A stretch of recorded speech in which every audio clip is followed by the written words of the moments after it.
Hi, I'm Vicki. I'm the owner of Island Yarn, and this is my daughter, Aja. Hello. She handles all our social media and all the awesome videos. She's good. What are you working on today, Aja? Still crocheting that hat? Yeah. It seems like your hook is bigger. Uh-huh. Oh, must be a cool hat. It's really cool. It's so cool. You won't even believe it. You'll never even be able to see it. It's so cool. It's A-list. Never get in. I'm working on a winter's end sweater. I'm going to show you as soon as I finish these 2 stitches. I was going to wear this to last year's yarn crawl. See, it's done. I hate sleeves, you guys. But now I'm working on a sleeve. So maybe you'll see it at this year's yarn crawl, which is September 28th to October 1st, Greater Boston Yarn Crawl. You should definitely come. It's really fun. So we released a new pattern this week. You want to try it on, Aja? Okay. I've never tried it on before. You're such a liar. Such a bad liar. This is our Junction 14 hat and mittens. Here, give it a go. She has a really good hat head. Oh, so cute. You want to try the mittens too? Okay. These are made for my hands. So if you come in and try them on, it's because they're made for my tiny, tiny hands. Child-size hands. It's so cute. All ready for winter. When is winter gonna come? When? Throw one At least fall. over When is here. fall gonna come? So that's made out of this pretty yarn. It's made in Vermont called Making Tracks. It's really pretty. Small batch spun yarn. And Juniper Moon Farm 14, which is so very soft. It's cashmere, 14 micron merino.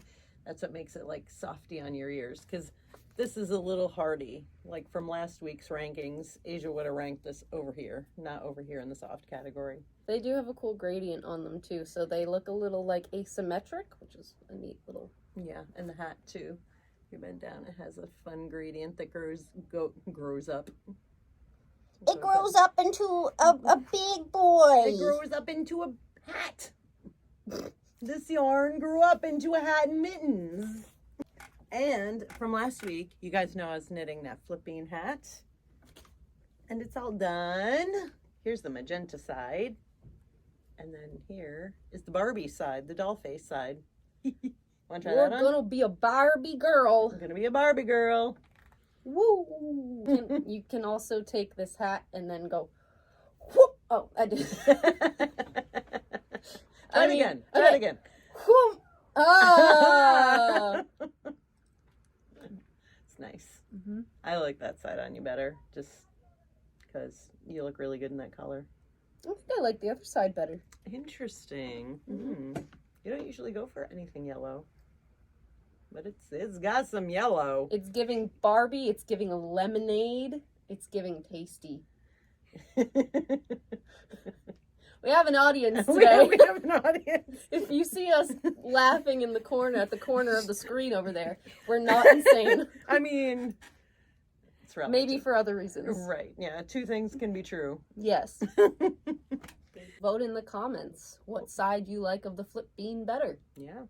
So those are our projects, I think, this week. Those are our projects. But we have another question from Betty Ann. By the way, you guys leave any questions you have in the comments and we'll try to add them to the next time. Mm-hmm. So Betty Ann asked for blocking tips. And, you know, it's not as controversial as the superwash, thank God. It's so controversial. The controversy. You're getting canceled. I know. The controversy. But there are a lot of ways to block. But the first thing you have to know, which I've actually had to go through with somebody recently, is that you cannot block to make things smaller. You can't. It will not happen ever. Blocking makes things either sort of the same size and just even, or bigger. You cannot block and shrink.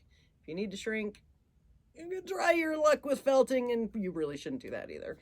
So blocking always sort of makes things a little bigger.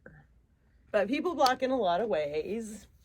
Some people like spritz. Some people lay a wet towel over their stuff to sort of moisten it and always the worst word, and just sort of put it out. I don't do any of that stuff. I do the blocking that takes the least finesse, and I block everything because, you know, we take pictures of almost everything we make for the store, usually on Aja. You've probably seen those pictures. So I have a tiny little demo for you.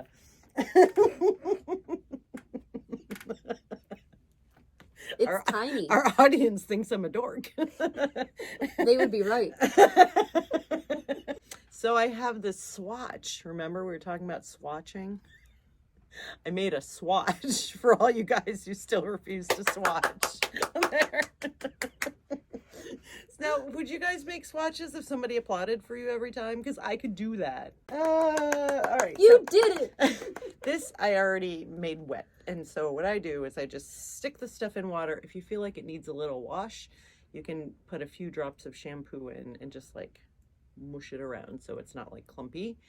You don't need to buy Euclin. Like, wool is hair, so just use a little bit of shampoo. Then you don't have to keep an extra container of stuff in your house. So a little bit of shampoo, wish it around, like sort of tepid water, you know, not hot, not cold. Cold if you're worried about like a color bleeding. Otherwise, sort of tepid. And then just leave it in there to soak for like 20 minutes. Take it out. Squeeze it. Don't wring it. Just squeeze it, squeeze it, squeeze it, squeeze it, squeeze it, squeeze it, squeeze it. Sorry, I'm just imagining someone wringing out their project and Yeah. just like ripping in half. You know, it seems obvious, Aja, but sometimes not everything is obvious. I probably would have done it if I hadn't have thought of that. Like, if I Yeah. hadn't been told.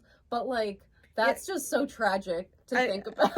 Right. I mean, but that's your impulse, just- right? When you're like getting water and then out of it's like, something is to wring it. Yeah. But if you wring it, your project will get really misshapen. Yeah, 'cause, that's like, what I'm it'll saying. You'll just stretch go like out that, and and it'll be wringing- like, what? hello. Yeah, it'll be bad. So yeah, squeeze it, squeeze it, squeeze it. Get as much water out as you can. Then like wrap it in a towel. Just wrap it up, stomp on it a little bit to get some more water out. Just so, you know, it won't take forever to dry, even though it will take forever to dry. And then you'll get a lot of the water out.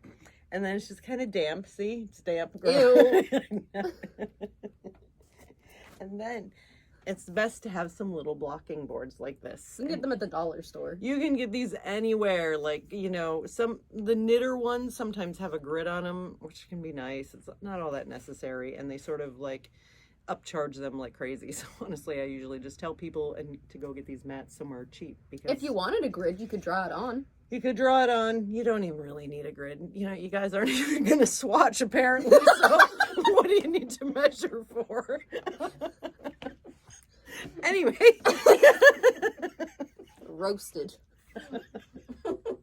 That's good. We're already roasting our audience. So, okay, then I need my other little thing. Oh no, where is it? Here it is. Okay. So if you're just blocking like sweater pieces or a sweater, you can just put it down and just like arrange it. Just, you know, flatten it out. And then like it being filled up with water, it'll just make everything nicer. It'll make your stitches look really even. It'll make your decreases look even. It'll just even everything out, and you don't really need to like stretch it. If you're knitting lace or something like a shawl, something you want drapey, we're going to pretend these are wires, these preposterously small needles. You just feed those through the edge. Like that. And you do that on every side. And then you can stick your pins right into there so that your pins won't create little annoying puckers. So the wires will keep it straight. They also come in like a couple different sort of, I don't know what you call that. Like just some of them are rigid and some of them are flexible. So like if you have a curved edge, you might want to use the flexible one because then you can use the pins to sort of make the curve even. And the rigid ones, you can just, you know, keep everything straight. And also, if you're binding off something that has like a little picot or something, you just feed your rod through the picots and then pin the rod and everything comes out evenly fluttery.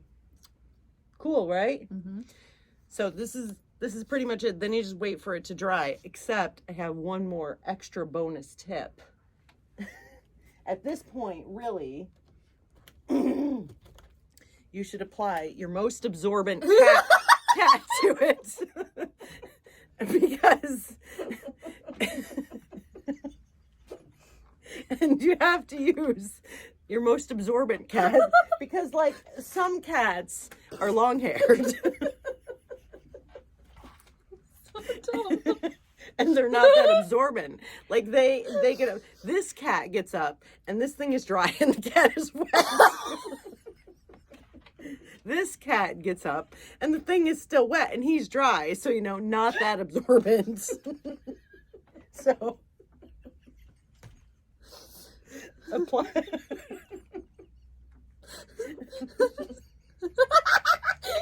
say it.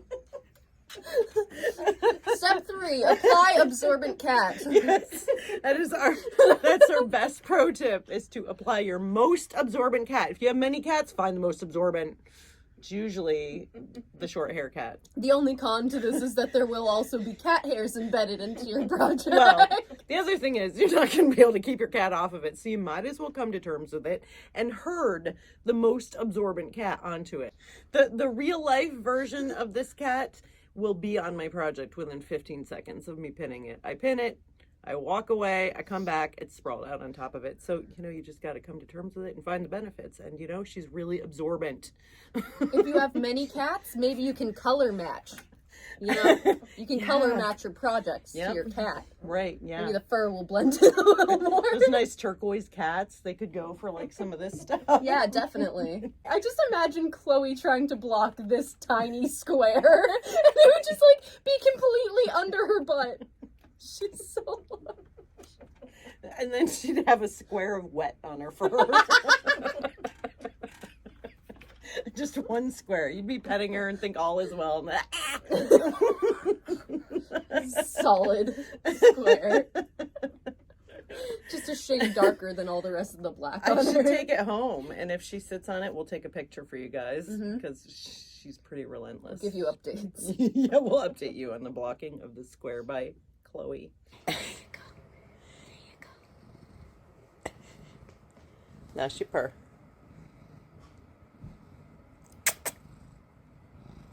Good girl. So I have one more very exciting thing to show you. I haven't shown her. I was keeping it under wraps. But I dyed Reveal. 2 new colors of Kraken this week. And both of them were totally up Asia's alley. So I was waiting to show them to her for now to get, you know, the genuine reaction. I had to close my eyes when I walked in. She did. She didn't even trip on anything. It was good. Mm-hmm. So the first one is mulberry. Oh, you guys see it's sort of purpley. On the pinky too. Yeah, the greatest thing about dyeing is this was actually like a happy mistake that happened last week, and then I decided I would just recreate it and make it a real one because it's really pretty.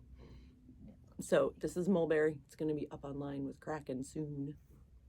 It looks really cool on camera. I mean, it looks really cool in person, but it looks like really cool, like, you can really show, like, the highlights. The highlights. It really shows up the highlights in that. Yeah. It's really nice. And then there's one more. And this is periwinkle. Oh, I'm so excited. Ah! This is my color. This is her color. This is my color. It's her color. Yep. Oh my gosh. Look at show that. It to him. Close up. Look at this. Really close up. Look at this. Really? Yeah, so those are in Kraken, our super softy base that the flip bean is out of and the flip bucket is out of, and probably a lot more because every time I finish a project in it, I'm really sad. And I have to cast on a new one because it's very addictive to knit with. It's so softy. My audience is knitting with it right now. She's almost done with her project, even though she got it yesterday. Oh, look, I think it's coming into the Guest frame. appearance. What are these yarns gonna say? Oh, right. Because this is If Yarn Could Talk. If yarn could talk. This one says, I'm Asia's favorite ever. This one says, some accidents are good accidents. Yeah, so that was our episode. Thanks for watching last week, guys. It was really nice. So many of you left comments, and we hope you do again. And again, if you have questions, you can ask any questions because clearly we're preposterous. You can ask any questions you want. So yeah, comment, like, subscribe, do all that stuff. we'll be putting a post up on our Instagram on the story usually of like questions that you have. So you can also post those there. You can also, feel free to give us suggestions or anything else that you want to see. Sounds good. Have a good week, you guys. Yep. See you later. Bye, guys.